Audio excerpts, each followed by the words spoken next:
es economista, el señor Jorge Ingaramo, a quien ya lo saludo. Un gusto, Jorge. Patricio Luján en Punto a Punto lo saluda. Buen día. Buen día, Patricio, ¿cómo anda? Gracias por llamar. No, gracias a usted por atendernos.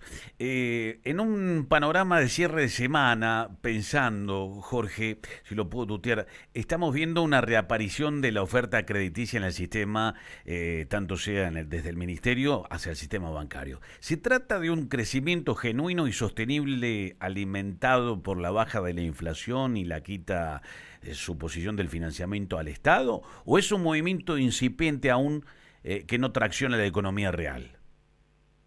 No, no tracciona la economía real, si hicieran la propuesta que tengo yo, que después le puedo comentar, capaz que traccionen un poco. No, con el préstamo hipotecario es muy poco lo que se va a traccionar a la economía real.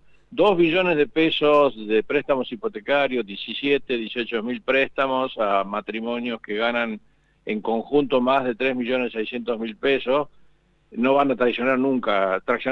Aparte de lo que se hipotecan bienes registrables, ahí se compran casas ya hechas, Claro. porque si no, ¿qué va a hipotecar? ¿Va a hipotecar un pozo? No se puede hipotecar ningún pozo. Entonces, eso no reactiva la economía. Reactiva la economía si el que recibe la plata, porque suponga que un departamento cueste $100.000, yo tengo 25, voy con los 25 al banco, el banco me presta los otros 75.000, el dueño del departamento cobra automáticamente los $100.000, Claro. y yo los tengo que pagar en los próximos 25 años, ¿no? Sí. Pero el dueño del departamento cobra automáticamente los $25.000, pero tiene que tener el departamento hecho y listo para vendérmelo. Entonces, con esos $100.000, él depende de lo que quiera hacer, porque si lo manda al canuto, estamos fritos. Claro. Y Si, eso, si lo que hace es comprar otro departamento, o meterse en una inversión en pozo, o comprarse un auto, o consumirlo, o ir al restaurante con su esposa. darle dinamismo, Claro, Jorge. pero eso no se puede garantizar. Acá lo que hay está muy bien la iniciativa.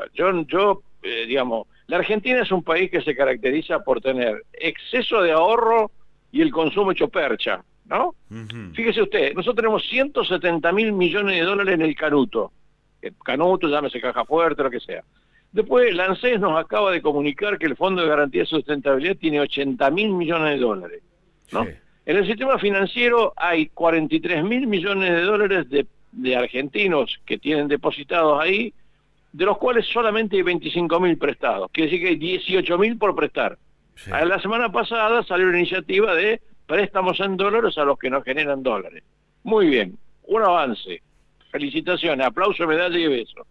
Esta semana apareció el préstamo hipotecario. Bueno, no será para muchos, pero claro, la ANSES no pierde nada, ¿eh? O sea, mucha gente dice, no, pero ahora le están sacando la plata a los jubilados para dársela no, la ANSES le da un préstamo hipotecario,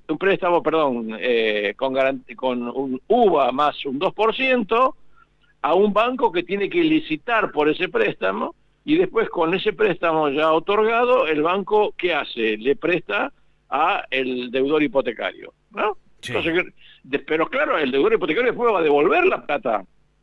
O sea que la ANSES va a recuperar la guita. La ANSES lo único que hace es poner un plazo fijo en el banco, y el banco le presta al deudor hipotecario. Pero cuando el deudor hipotecario empieza a pagar, la ANSES empieza a recuperar el plazo fijo que le puso. Así que no hay ninguna pérdida, es un modelo win-win. Por supuesto que es para pocos, pero se tienen que animar, tienen que jugar mucho más fuerte, ¿no? Y tienen que conseguir lo que para mí tendría que ser el objetivo prioritario del gobierno en este momento. Usted nos adelantó hoy a nuestro productor, la verdad, una explicación en un audio, pero increíble, de cómo lo haría usted. ¿Usted puede reproducir, si recuerda, lo que nos dijo esta mañana temprano? Claro, por supuesto. Mire, hay en el sistema financiero préstamos en pesos a personas. No estoy hablando de las billeteras ni estoy hablando de Mercado Libre, ¿eh? No, bien. Porque eso no tiene regulación, es más difícil, bueno. Pero en el sistema financiero, los préstamos a las personas son 51 billones de pesos, ¿no? Sí. De los cuales se dividen en 3 pedazos. Los prendarios, 6,2 billones, ahí usted tiene la prenda. El tipo que se endeudó con la prenda, a lo mejor compró una moto para repartir, o compró una camioneta para hacer un flete, o un auto para hacer Uber, ¿no? Bueno, pero ese tiene prenda, o sea, es un bien registral. Si no puede pagar la cuota, quizás porque no le va bien en su laburo. A ese tipo hay que beneficiarlo. Después tiene 23 billones en tarjetas. Ahí hay 5 o 6 millones de argentinos, ¿no? Y tiene una mora de más o menos del 7%. Después tiene 21,7 de préstamos personales, que a esos yo no los beneficiaría con mi modelo. Bien. Que mi modelo es esencialmente el mismo que el de los préstamos hipotecarios. Es más, es mucho más fácil de hacer. Porque el préstamo hipotecario usted tiene que fondearse a 2 años y prestar a 25, con lo cual es muy jodido. Claro. ¿No? En un país que vive a 30 días, ¿no? Acá lo que yo estoy planteándole es que el Fondo de Garantía de Sustentabilidad haga lo mismo, le preste 2 billones de pesos a bancos para que refinancien el 7% de la mora de las tarjetas y de los prendarios. ¿Y por qué no los personales? Porque te dirá que Ingaramo está en contra de que la gente se compre un televisor. No estoy en contra de que la gente se compre un televisor. Estoy en contra de que los bancos no asuman lo que se llama el riesgo moral. Bueno, O sea, pero si eso es si el lo banco que... le prestó plata a un tipo para que se vaya al Mundial, que, bueno, si el tipo ahora no le puede pagar, bueno, problema del banco, que se arregle. Claro. No, ahí no hay garantía real. Claro.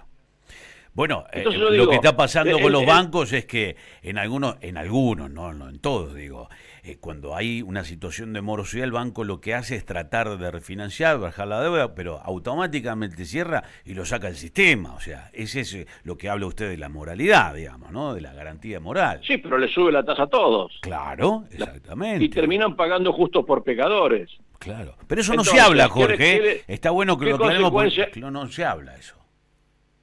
Bueno, pero hay que hablar de las cosas que hay que hablar. Y bueno, Si por vamos eso... a hablar de pavada, Claro, del sexo de los ángeles. En un sistema financiero, si usted tiene un 7% de morosidad, tiene un problema, porque es una morosidad alta, no es una morosidad baja. Pero además tiene un problema adicional, que le está sacando ingreso disponible para consumir al tipo que está endeudado, con tasas que en el mes de julio dieron, por ejemplo, para los préstamos personales, 66% de tasa, y para las tarjetas el 82% de tasa. Entonces, ese tipo, esa familia, ¿no?, tiene que pagar ese préstamo que le consume el 20% del ingreso, tiene que pagar a lo mejor un alquiler, a lo mejor unas expensas, a lo mejor el colegio de los chicos, a lo mejor la obra social, etcétera. ¿Y cuánto le queda disponible para consumir? Nada. El día a día no tiene más plata. Claro. Quiero tratar de ocupar lo que más se pueda, Jorge. Usted perdóneme, pero tengo tantos temas, pero le pregunto algo que está sufriendo hoy el empresario pyme, hoy el emprendedor, ambos en conjunto con los estudios, en este caso contables, porque digo, hay una contienda pugilística entre la presión tributaria y el déficit cero. Digo, muchos sectores reclaman una quita directa de impuestos, pero el gobierno sostiene que el superávit como premisa es innegociable. Digo, ha pasado esta semana, Arca, por ejemplo, ¿no? Desde el momento que pasan, se ha acotado el tiempo de vencimiento de plazos, automáticamente los bancos están con casillas de correo llenos de embargo de cuenta, y eso traba cualquier cosa que la pyme quiera seguir haciendo. ¿Qué le parece a usted? ¿Quién nos puede defender en ese punto? Bueno, lo que hay que hacer ahí es decirle, tienen que juntarse todas las cámaras y decirle al gobierno: vos, gobierno, te refinanciás tu deuda como se te da la gana y la licitás con los bancos y le llenás a los bancos de títulos públicos. Y vos la pasás bárbaro. Y estás contento porque haces una licitación y licitas 100 pesos y los bancos te prestan 100 pesos, ¿no? A tasas bastante razonables. La de ayer fue una licitación razonable, 30% anual en pesos. O sea, el gobierno resuelve su problema.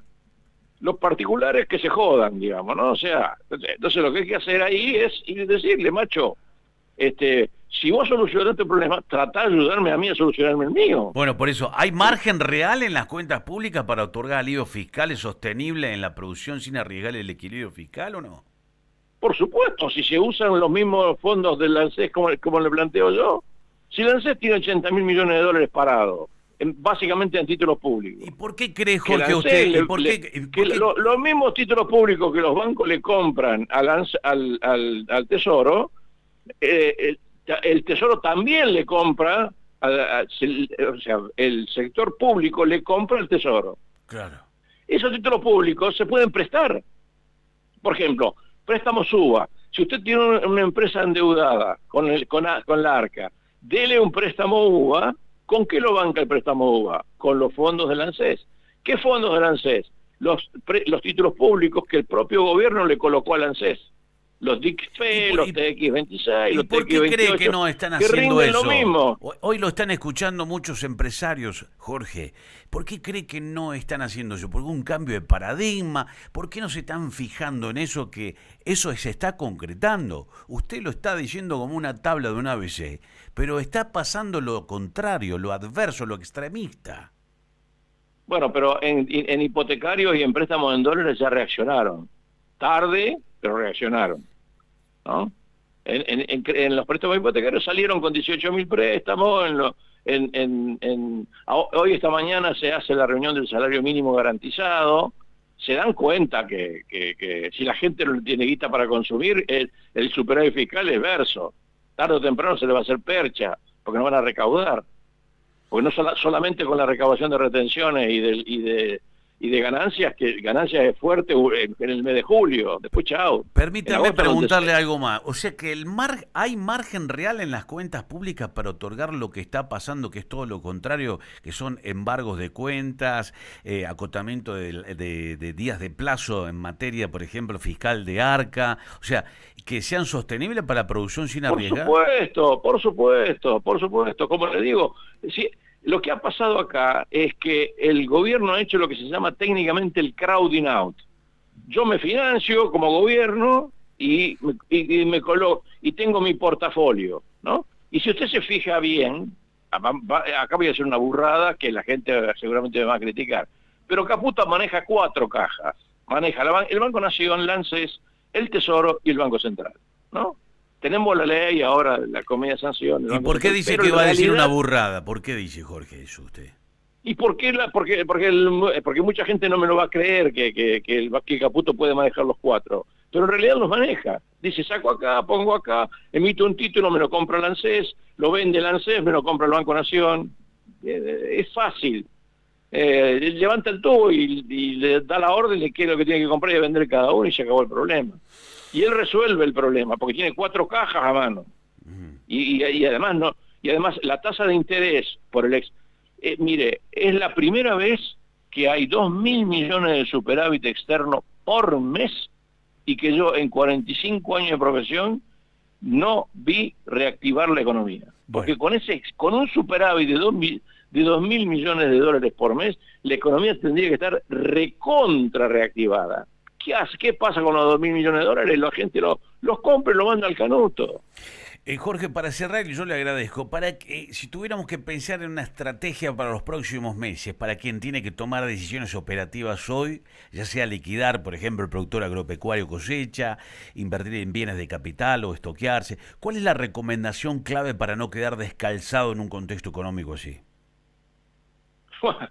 Bueno, depende de si piensa de que va a haber o no corrida el año próximo.